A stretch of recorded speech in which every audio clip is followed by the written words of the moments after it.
Hi everyone.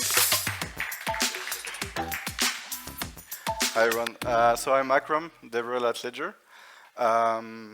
So the title is a bit different. I specified before the Ledger new SDK, but the device app kit here is part of the new SDK we launched last year. So I will be talking with you about the device app, why it's important for security, and how you can build your own device application on Ledger hardware device. So let's go. So if you already use a Ledger hardware device, who has a Ledger hardware device here? Okay, half of the crowd. So you already installed a device application on your hardware device in order to interact with a specific chain. This device application has a really crucial role. Why?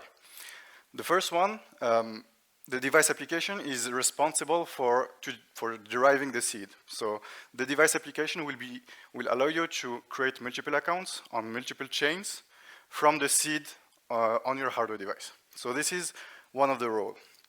Another one, it allows you to verify addresses to ensure that it's correct, it's not corrupted. What you have on the screen is the correct address, and you can compare it to what you have on your computer, for example. Another role, also crucial, this is with a device application that you will sign transaction. On a display, we call it a trusted display, and I will tell you later why we call it that way, but this display will allow you to sign transactions and ensure that what you're signing, what you're seeing on your device is what you're signing.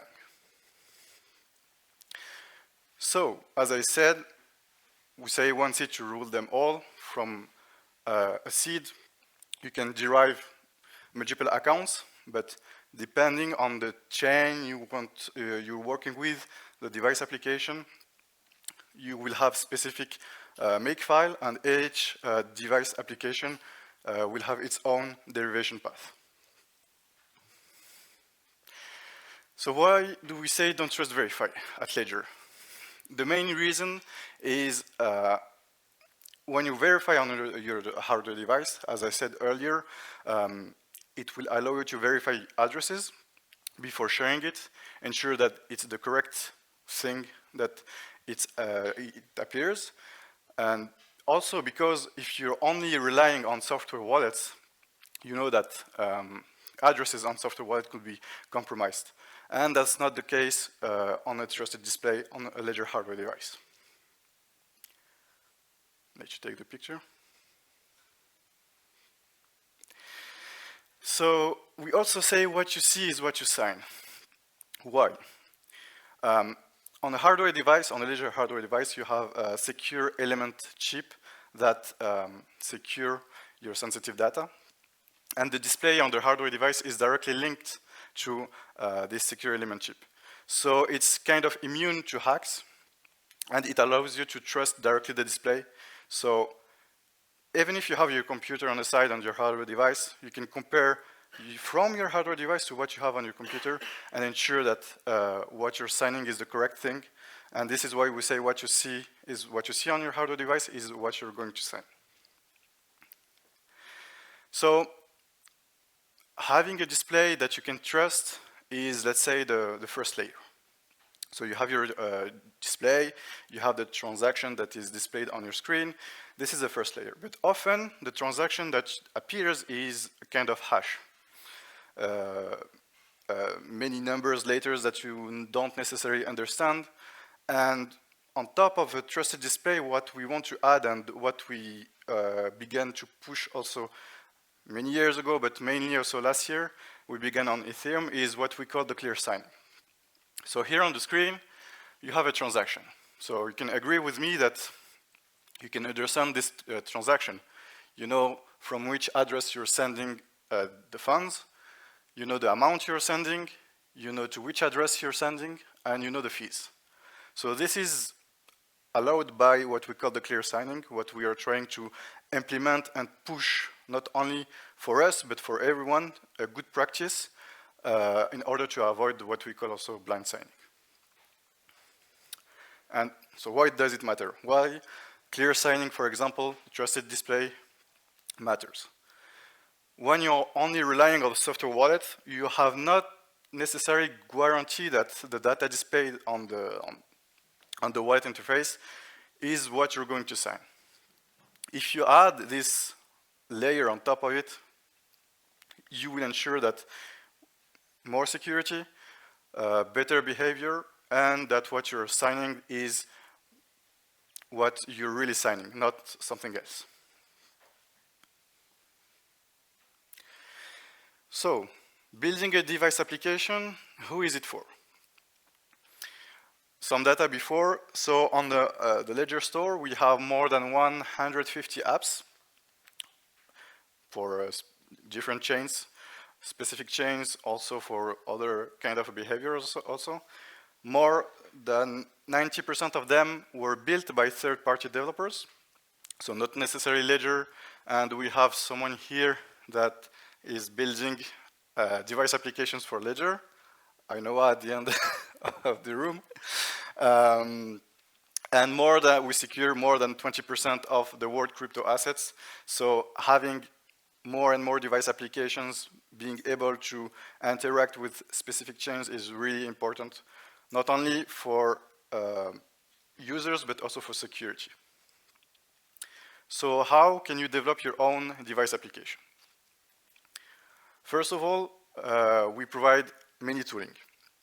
The first one, we have an open source SDK that is described also on our developer portal that will allow you to easily work on this SDK.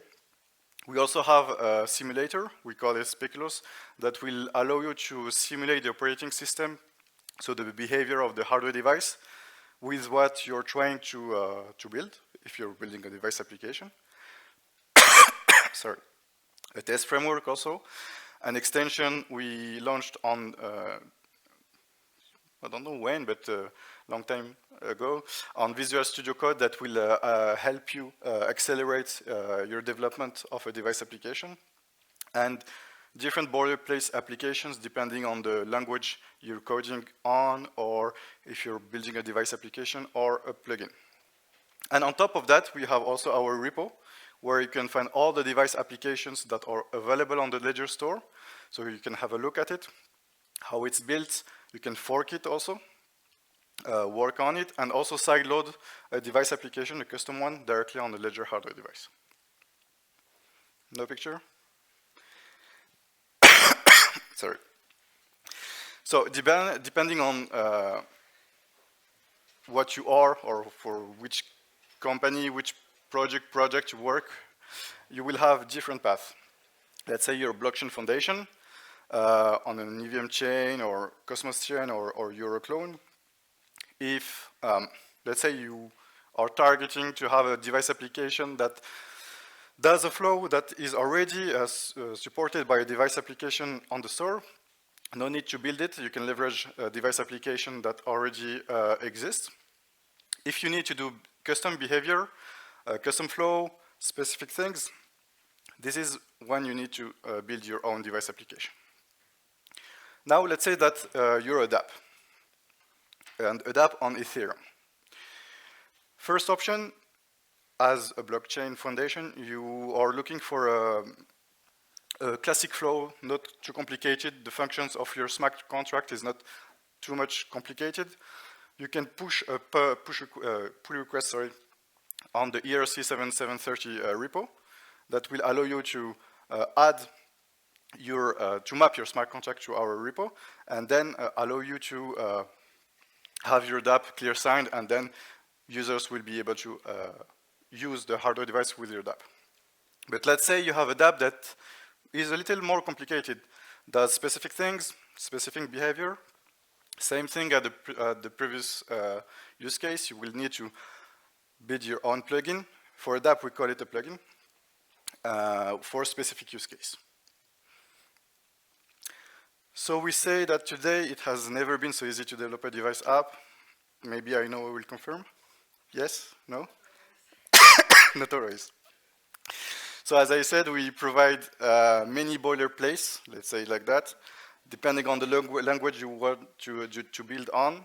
If you're targeting a device application, you need a device application, you can leverage our boilerplate either in C or Rust. And if you need a plugin for your DApp, for example, we have the same thing, a boilerplate application plugin, and this time only in C. As I said earlier, we also have an extension on Visual Studio Code that will allow you, provide you also more tooling, help you to accelerate your development of your device application. And that's it. So everything I said is described on our developer portal. Same thing as I said at the beginning, all the device applications are listed on our Ledger GitHub repo. You have all the device application, Ethereum, Bitcoin, everything on this repo.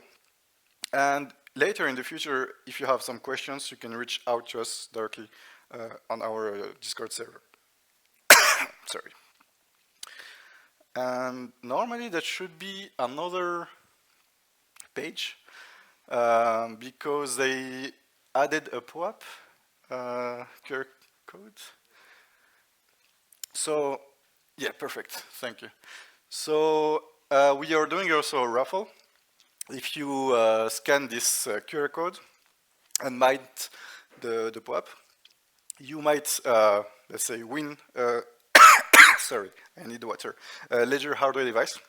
So it will be Ledger Nano S Plus, like this one. So we have some in a room, and later today at 5 p.m. On the main, I think it will be on the main stage, we will announce people who won the Ledger hardware device. So feel free to mint it, and yeah, maybe we'll have one later today. Thank you very much. I think I'm done.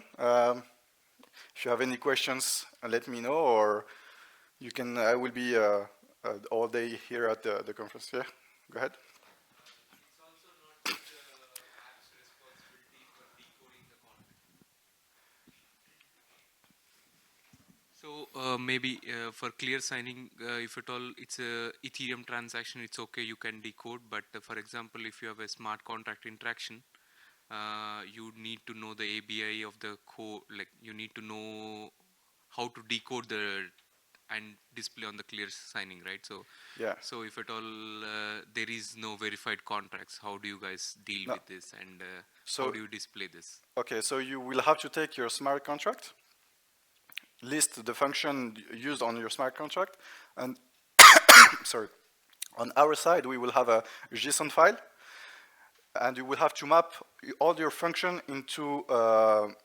There is a format for the JSON file describing each of your functions on this JSON file, and this file will be able to traduce the behavior of your smart contract and then clear sign for the users.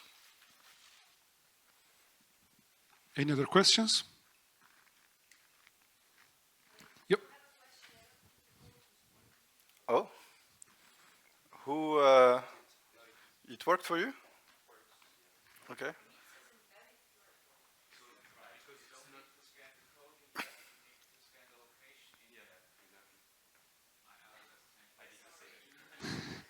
Okay, so it's working. Perfect. So yeah, at 5 p.m. later today, we'll announce the people who won the Ledger hardware device. So okay. Thank you very much. Thank you. Merci, Liquidateur. So we are here at 10:55 with the next talk.